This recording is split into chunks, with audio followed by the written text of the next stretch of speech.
सबसे पहले बात करेंगे भोपाल की, जहां नए साल में कोरोना का मध्य प्रदेश में नया रिकॉर्ड सामने आया और ये रिकॉर्ड बेहद चिंताजनक है, क्योंकि जून के बाद अब जनवरी माह में 100 से ज्यादा नए मरीज मिले हैं। प्रदेश में पिछले 24 घंटे में 124 नए कोरोना संक्रमित सामने आए हैं और सबसे ज्यादा संख्या इंदौर में है, जहां 62 नए पॉजिटिव मरीजों की पुष्टि हुई है।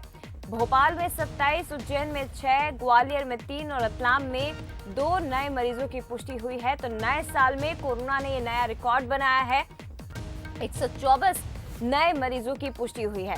तो डबल डिजिट में अब तक मरीज मध्य प्रदेश में निकल रहे थे, लेकिन अब ये ट्रिपल डिजिट में तब्दील हो गया है। 100 से ज्यादा मरीजों में संक्रमण की पुष्टि हुई है और इंदौर एक बार फिर से हॉटस्पॉट बनकर सामने आया है। महाविस्फोट इंदौर में हुआ है, 62 नए मरीजों की पुष्टि इंदौर में हुई है।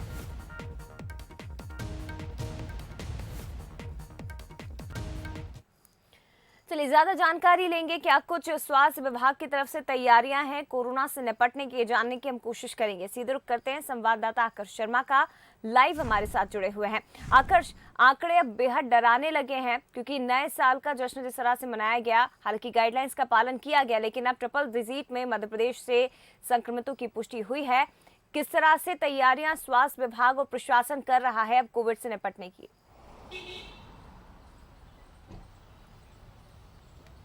जिस तरीके से हमने देखा था पहली और दूसरी लहर में, इंदौर हॉटस्पॉट बना था और यही हमें अब देखने को मिल रहा है कि इंदौर में अब जो आंकड़े हैं वो चौंकाने वाले निकल कर सामने आए हैं। जिस तरीके से हम देख रहे हैं कि मध्य प्रदेश के मुखिया ने भी जब 2 दिन पहले कोरोना की समीक्षा को लेकर बैठक की थी, तो उन्होंने भी चिंता जताई थी कि इंदौर में जिस तरीके से मामले निकल के सामने आ रहे हैं, वहाँ के कलेक्टर को भी आवश्यक दिशा निर्देश दिए गए थे। हालांकि अभी तक पाबंदियां नहीं बढ़ाने की बात मध्य प्रदेश के मुखिया कर चुके हैं, लेकिन जिस तरीके से हम देख रहे हैं कि मध्य प्रदेश में आंकड़े बढ़ रहे हैं, खासकर इंदौर, लेकिन हम ये भी कह सकते हैं कि इंदौर में ज़्यादा फ्लाइट्स हैं और ज़्यादा बाहर से लोग आते हैं। बड़े शहरों से इंदौर आवाजाही ज़्यादा की जाती है। यही कारण है कि इंदौर में ओमिक्रॉन जैसे संक्रमित भी निकल चुके हैं, ओमिक्रॉन के भी केस निकल चुके हैं। उसके बाद डेल्टा वायरस भी वहाँ पर लगातार अपना प्रकोप दिखा रहा है। इसको लेकर वहाँ का प्रशासन अलर्ट है। और अन्य जिलों की बात करें, भोपाल की बात करें, तो भोपाल दूसरे नंबर पर है, जहाँ पर 27 मरीज सामने निकल के आए हैं। उसके बाद छोटे छोटे जिलों में भी अब संक्रमण फैलने लगा है, लेकिन ट्रैवल हिस्ट्री वाले अधिकांश लोग हैं। लेकिन सबसे चिंताजनक बात एक और है कि चाहे इंदौर की बात करें या भोपाल की बात करें, इंदौर में जहाँ पर 62 मरीजों में से करीब 3 से 4 जो हैं बच्चे शामिल हैं, 18 साल से कम उम्र के शामिल हैं। और वहीं भोपाल की बात करें तो भोपाल में 27 में से 6 18 साल से कम उम्र के बच्चे हैं। मतलब अब संक्रमण जो है बच्चों पर भी अपना असर दिखा रहा है, बच्चों को भी अपनी प्रकोप में ले रहा है। हालांकि चिंताजनक बात यही चिंता को देखते हुए हम देखेंगे कि 3 तारीख से बच्चों को लेकर 15 साल से 18 साल के बच्चों को लेकर वैक्सीनेशन प्रोग्राम भी शुरू किया जाएगा। जो कोरोना की संजीवनी कहा जा रहा है वैक्सीन, उसको 100% लगाने के लिए लगातार प्रयास किया जा रहा है। लेकिन अब हम देख सकते हैं कि जिस तरीके से नए साल में जश्न भी मनाया गया है, इसका भी हमें असर देखने को मिलेगा, क्योंकि राजधानी समेत जहां भी जश्न हुआ था वहां पर कोविड गाइडलाइन का भी उल्लंघन किया गया था। तो ऐसा ना हो कि इसके चलते अब संक्रमण हम 2-3 दिनों में देखें कि और तेजी से अपने पैर पसारे। लेकिन यही तमाम लोगों को ध्यान रखने की जरूरत है कि हमने यदि लापरवाही बरतेंगे तो तीसरी लहर का जो अंदेशा एक्सपर्ट जता रहे हैं वो आ सकती है। लेकिन प्रशासन मुस्तैद है, सरकार मुस्तैद है, और हम कह सकते हैं कि यदि डबल डिजिट ट्रिपल डिजिट से होते हुए यदि आंकड़ा 200 तक पहुंचता है तो हम पाबंदियां भी देख सकते हैं। जया, बिल्कुल आकर्ष, बने रहिएगा हमारे साथ। लेकिन देखिए, जरूरी है कि लोग भी गाइडलाइंस का पालन करें, लोगों की जागरूकता भी बेहद जरूरी है, और जो शायद इस समय दिखाई नहीं दे रही है, इसी का परिणाम है कि आंकड़े अब ट्रिपल डिजिट में सामने आ रहे हैं और इंदौर एक बार फिर से हॉटस्पॉट बन रहा है। इंदौर में किस तरह के इंतजाम किए जा रहे हैं कोविड से निपटने के लिए, क्या कुछ तैयारियां, ये हम जानने की कोशिश करेंगे। पीयूष पारे हमारे साथ इंदौर से लाइव जुड़े हुए हैं, सीधे उनका रुख करते हैं। पीयूष, पहली लहर में भी हमने देखा, दूसरी लहर में भी हमने देखा, इंदौर हॉटस्पॉट बनकर उभरा। तीसरी लहर में भी वही चिंताजनक स्थिति इंदौर में हमें नजर आ रही है। आखिर इसका कारण क्या है? लोग क्यों नहीं जागरूक हो रहे हैं? लोग समझने को तैयार क्यों नहीं हो रहे हैं कि बढ़ता कोरोना संक्रमण उनके लिए ही भारी साबित हो सकता है? क्यों नहीं प्रिकॉशंस किए जा रहे हैं?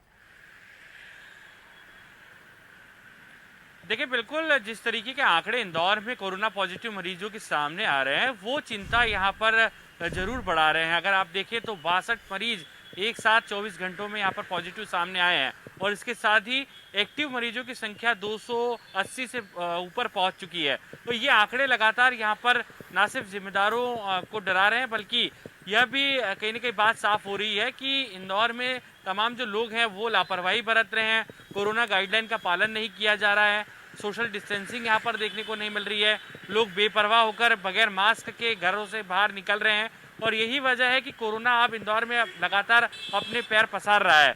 हमने देखा था कि पहली और दूसरी लहर में जिस तरीके के हालात यहाँ पर बने थे, उसके बाद में प्रशासन ने ये अलर्ट भी जारी किया था कि तीसरी लहर ना आए, लिहाजा लोग यहाँ पर पूरी तरीके से जो है वो कोविड गाइडलाइन का पालन करें और उसके साथ साथ में जो है लोगों से अपील भी की जा रही है। लेकिन शायद यही वजह है कि अब ये बढ़ते हुए आंकड़े बताते हैं कि अब भी इंदौर में जो है जागरूकता की कमी है। अगर इंतजामों की बात करें तो प्रशासन अलर्ट पर है, जिला प्रशासन लगातार बैठक ले रहा है, लगातार सीएम शिवराज सिंह चौहान इंदौर के अधिकारियों से अपडेट ले रहे हैं। ऑक्सीजन प्लांट्स यहाँ पर पर्याप्त संख्या में है, बेड की संख्या भी यहाँ पर सुनिश्चित कर ली गई है। लेकिन जिस तरीके के हालात हैं उससे ये कहा जा सकता है कि अब भी लोग अगर इसी तरीके से लापरवाह नजर आए तो ये आंकड़े और बढ़ेंगे और जिससे कहीं ना कहीं यहाँ पर जो है व्यवस्थाएं चरमरा सकती है। तो अब भी यहाँ पर वक्त है, अगर अभी जागरूकता यहाँ पर लोग अपना लेते हैं तो हो सकता है कि कहीं ना कहीं यहाँ पर हम कोरोना की तीसरी लहर को आने से रोक भी पाएं। जी जय। बिल्कुल पीयूष, और ये समझने की भी जरूरत होगी पूरे प्रदेशवासियों को, देशवासियों को, कि अगर सख्ती दिखाई जा रही है तो उनकी सुरक्षा के लिए ही दिखाई जा रही है और इसलिए जरूरी है कि सरकार और प्रशासन का हम सभी मिलकर सहयोग करें, तमाम गाइडलाइंस का पालन करें। फिलहाल शुक्रिया आपका आकर जानकारी के लिए। इसके साथ ही पीयूष आपका भी बहुत धन्यवाद तमाम जानकारी साझा करने के लिए। तो मध्य प्रदेश में एक तरह से आप ये समझ लीजिए कि कोरोना की री एंट्री हो चुकी है, क्योंकि अब ट्रिपल विजिट में ये मरीज मिल रहे हैं और जून के बाद जनवरी में अब 100 से ज्यादा मरीज सामने आए हैं, रिकॉर्ड बना रहा है मध्य प्रदेश कोविड आंकड़ों में। इंदौर में सबसे ज्यादा 62 मरीज मिले हैं, जो कि हॉटस्पॉट अब बन चुका है।